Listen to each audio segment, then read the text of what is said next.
नमस्कार दोस्तों, welcome back to my channel. दोस्तों, पहले नंबर पे बात कर रहा हूँ मैं, ये रजनीगंधा का प्लांट है दोस्तों। इसमें सफेद रंग के फूल खिलते हैं दोस्तों और बहुत ही खूबसूरत प्लांट है। और दूसरे नंबर पे दोस्तों ये मोरपंखी का प्लांट।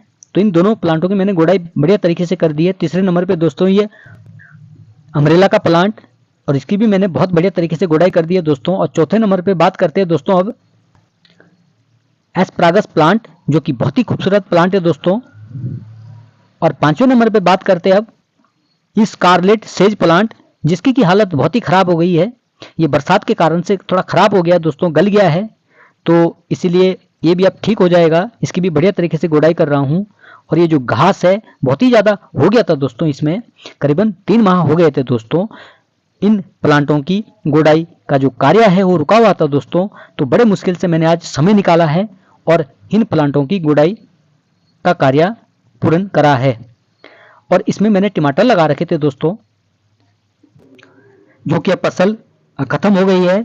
और इसमें जो ये तुलसी है अपने आप ही उग गई थी, यानी पहले इसमें बीज रहा होगा, तो ये साइड में उग गई थी। तो मैंने इसको पहले नहीं छिड़ाया, बड़ी हो गई, तो अब मैं क्या करता हूँ, इसको बढ़िया तरीके से टमाटर की फसल तो इसमें पूरी हो गई यानी खत्म हो गई, तो इनको अब मैं बीच में लगा देता हूँ। इस तरह से भी हम कर सकते हैं, यानी जो प्लांट अपने आप उगते हैं उनकी भी हमें पहचान करनी चाहिए कि ये प्लांट किस चीज़ का है। उनको भी जब छोटे छोटे होते हैं एकदम से उखाड़ के फेंकना नहीं चाहिए, इससे भी अपना ही घाटा होता है दोस्तों। क्योंकि जब हम मिट्टी में पानी डालते हैं तो जो बीज मिट्टी में रहता है वो उग ही जाता है। और ज़्यादातर तो उसमें घास होता है, लेकिन एक कभी कभार किसी किसी गमले में इस तरह के प्लांट भी निकल आते हैं जो कि हमारे लिए बहुत कीमती होते हैं। तो ये बात मैं आपको बता रहा हूँ दोस्तों कि जिस गमले में अगर प्लांट नहीं है, अगर आप उसमें भी पानी डाल रहे हैं तो घास उगेगा, तो कुछ ना कुछ उसमें अगर बीज रहा होगा पिछले प्लांट का, तो वो भी आपको प्लांट यानी प्राप्त हो सकता है। बोलने का मतलब मेरा ये है। तो काफी समय हो गया था,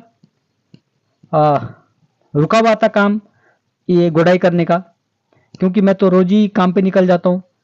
मेरे पास काम आते रहते हैं, कहीं माली का काम करने के लिए चलेगा, गाड़ी साफ करने का काम करने के लिए चलेगा, कहीं से ड्राइवरी का काम आ जाता है। तो इस तरह से रोज मतलब मेरे पास काम आते रहते हैं, तो अपना काम जो है रुक ही जाता है। क्या कर सकते हैं, फिर बड़ा मुश्किल हो जाता है इस तरह से। जब अपने जो प्लांट जब खराब होते हुए आदमी जब देखे तो भाई बुरा तो लगेगा ही। तो आज मैंने छुट्टी कर दी फिलहाल अपने काम की, जो कि बाहर का काम है, और ये जो अपने घर का काम है इसको आज मैं पूर्ण कर रहा हूँ दोस्तों। और ये जो प्लांट है ये बरसात के पानी से काफी खूबसूरत हो रखे दोस्तों। और छठे नंबर पे दोस्तों मैंने अभी तुलसी की भी गुड़ाई कर दी है। और सातवें नंबर पे ये जो अभी मैं जिसमें मैं अभी हाथ लगा रहा हूँ इसका नाम है दोस्तों टर्टल वाइन, और इसके बीच से मैं घास निकाल रहा हूँ। ये भी बहुत बढ़िया प्लांट है दोस्तों। और इसको दोस्तों आप गमले में भी लगा सकते, हैंगिंग पॉट में भी लगा सकते, जिसको कि बरामदे में आप लटका सकते। बहुत ही खूबसूरत वाइन है दोस्तों। और बीच में अभी 8वें नंबर पे फिर से मोरपंखी का प्लांट था। और 9वें नंबर पे ये केरला वाली तुलसी है दोस्तों। और इसी में एक बेल भी है जो कि बहुत खूबसूरत बेल है, और इस बेल का नाम है दोस्तों रंजाई, जो कि बहुत ही खूबसूरत बेल है और सफ़ेद फूल प्रदान करने वाली है दोस्तों। और अब ये फिर वही प्लांट आ गया जिसमें मैंने टमाटर लगा रखे थे, और टमाटर की फसल तो पूरी हो गई, बढ़िया तरीके से हो गई थी दोस्तों।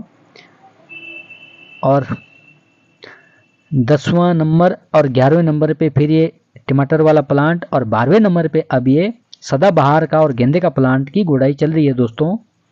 देखिए दोस्तों आप मेरे प्लांट कैसे हो रखे हैं, इतने दिन के बाद गुड़ाई कर रहा हूँ उसके बावजूद भी प्लांट बहुत बढ़िया है दोस्तों।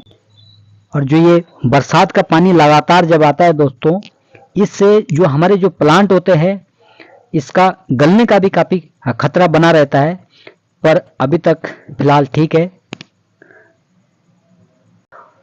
3 माह के बाद गुड़ाई हो रही है, उसके बाद भी कि सदाबहार का जो पौधा है कितना बढ़िया खिल रखा है। और ये जो सदाबहार का प्लांट है दोस्तों ये अपने आप ही उगा है दोस्तों गमले के साइड में। और अब 13वें नंबर पे गुड़ाई कर रहा हूँ दोस्तों मैं ये यू फोरबिया मिली की, जो कि कांटे वाला प्लांट है दोस्तों। और अब ये 14 नंबर पे गुड़ाई कर रहा हूँ दोस्तों मैं कोलियंस प्लांट की, जिसमें कि काफ़ी सारा घास भी आ रखा है और एक और प्लांट भी उसके साथ। तो गुड़ाई करने से प्लांटों की सुंदरता बनी रहती है जब हम समय से घास निकाल देते हैं। और 15 नंबर पे दोस्तों ये मैंने जो हांडी में लगा रखा था ये था स्पाइडर प्लांट। और 16वें नंबर पे दोस्तों ये जिसमें लाल लाल फूल आ रखी है दोस्तों मोस रोज का प्लांट। और 17वें नंबर पे दोस्तों ये ग्रांडी फ्लोरा प्लांट है जो कि उसके बीज अभी छोटे हैं। और 18वें नंबर पे ये दोस्तों रेन लिली है जो कि इसमें फूल भी आ रखा है, काफी सारी कट्ठी है ये। और 19वें नंबर पे देखिए दोस्तों ये पुदीना है जो कि चटनी बनाने के बहुत काम आता है और ये बहुत बढ़िया हो रखा है दोस्तों। मेरे पास इसके 2 प्लांट है। और जब हमने इस पुदीने को लगाया था तो रात को लगाया था क्योंकि गर्मी बहुत थी और दिन में मेरे पास टाइम भी नहीं मिलता था। और उस टाइम तो एक बार ख़राब सा हो गया था वो बीच में क्योंकि बारिश नहीं हो रही थी उस टाइम। लेकिन जब बरसात हुई बाद में ये सब जो सूखा हुआ था वो भी सब बढ़िया हो गया, हरा हो गया था, फर्स्ट क्लास हो गया है। और 20वें नंबर पे फिर मैं बात कर रहा हूँ दोस्तों ये सदाबहार प्लांट की जो कि बहुत ही खूबसूरत प्लांट है और इसकी भी मैंने बढ़िया तरीके से गुड़ाई कर दी है दोस्तों। इसमें भी सदाबहार का ही प्लांट है जो कि किनारे में उग रखा है। और किनारे में उगने का मतलब यही है कि ये अपने आप ही उगा है दोस्तों, मैंने इसको बोया नहीं है यानी लगाया नहीं है। और 21वें नंबर पे दोस्तों ये लेवेंडर स्केलपस का प्लांट, ये भी बहुत खूबसूरत प्लांट है दोस्तों और इसकी कटिंग भी लग जाती है। और 22वें नंबर पे ये फिर से मोस रोज प्लांट और भी इसमें काफ़ी सारे मिक्स प्लांट है जिनके मैं पहले नाम बता चुका हूँ दोस्तों। और 23वें नंबर पे ये फिर से सदाबहार का प्लांट और जेलेबिन प्लांट की अभी गुड़ाई चल रही है दोस्तों। 24वें नंबर पे जेलेबिन प्लांट और 25वें नंबर पे ये शिमला मिर्च का प्लांट और 26वें नंबर पे ये लेमन ग्रास। और अब मैंने ये गुड़ाई का कार्य पूर्ण कर दिया है और अब मैंने शुरू करी है कटिंग। कटिंग करना भी बहुत ज़रूरी रहता है। जिन प्लांटों के पत्ते गल चुके होते, ख़राब होते, कैंची से उनको काट देना चाहिए। और पुदीने की कटिंग इसलिए कर रहा हूँ क्योंकि पुदीना काफ़ी बड़ा हो रखा है, जब हम कटिंग कर देंगे तो इसमें पुदीना और अच्छा लगेगा, अच्छा होगा। मेरा बोलने का मतलब ये है। अगर आपके भी घर में इस तरह से पुदीना बड़ा बड़ा हो रखा है तो इस तरह से कटिंग कर लीजिए और उसकी चटनी बना लीजिएगा दोस्तों। और ये करेला वाली जो तुलसी है मैंने इसकी भी कटिंग कर दी है और बढ़िया तरीके से अब मैंने तीसरा स्टेप शुरू कर दिया यानी खाद डालने का। क्योंकि जब कार्य करना है तो पूर्ण ही करना है, गुड़ाई भी साथ में कटिंग भी। और अब मैंने खाद का जो कार्य है ये शुरू कर दिया है दोस्तों। और ये जो खाद है ये बहुत ही बढ़िया वाली खाद है, यानी ऐसी खाद मिलना बड़ा मुश्किल है क्योंकि इसके लिए मुझे करनी पड़ती है बहुत मेहनत, रोज घास लाना पड़ता है। ये खरगोश की खाद है, मेरे पास इस टाइम 7 खरगोश है दोस्तों और इनकी देखभाल करना बहुत ही मेहनत वाला काम जिसको बोलेंगे, हर किसी की बस की नहीं है मेहनत। तो खरगोश की खाद है यानी खाद भी मैं खुद ही घर में तैयार करता हूँ। खाद का पैसा भी बच जाता है और खाद इस तरह से डाल रहा हूँ कि जिससे मतलब प्लांटों को किसी प्रकार का कोई नुकसान ना पहुँचे और हमारे प्लांटों की सिर्फ और सिर्फ सुंदरता बरकरार रहे यानी सुंदर दिखे। इस तरह से मैं अपने काम को कर रहा हूँ यानी माली के काम को कर रहा हूँ। और मुझे काफ़ी सारे लोग माली के काम के लिए भी बुलाते हैं लेकिन मैं उतना ही कर पाता हूँ जितना कि मेरे से होता है। सपोज मेरे पास शाम के टाइम 8 लोगों के फ़ोन आएंगे तो मैं तो एक ही जगह जाऊंगा दोस्तों, यही मेरा बोलने का मतलब है। 8 लोगों का काम हैंडल नहीं हो पाएगा और जिनकी फिर गाड़ियाँ साफ़ करनी होती है वहाँ जाना ही पड़ता है।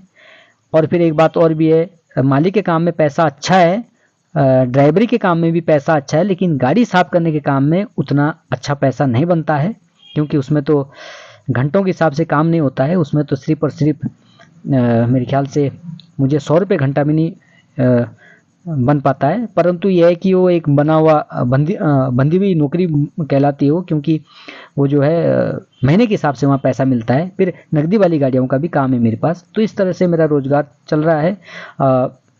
थोड़ा बहुत तो गुजर बसर हो ही रहा है। बाकी कोई ऐसी जॉब नहीं है कि जिसमें मैं 15-20 हज़ार रुपये पैसा कमाऊँ, पर यह है कि 6-7 हज़ार रुपये या 10-12 तक मैं कमा लूँ तो ये मेरे लिए बहुत बड़ी बात है।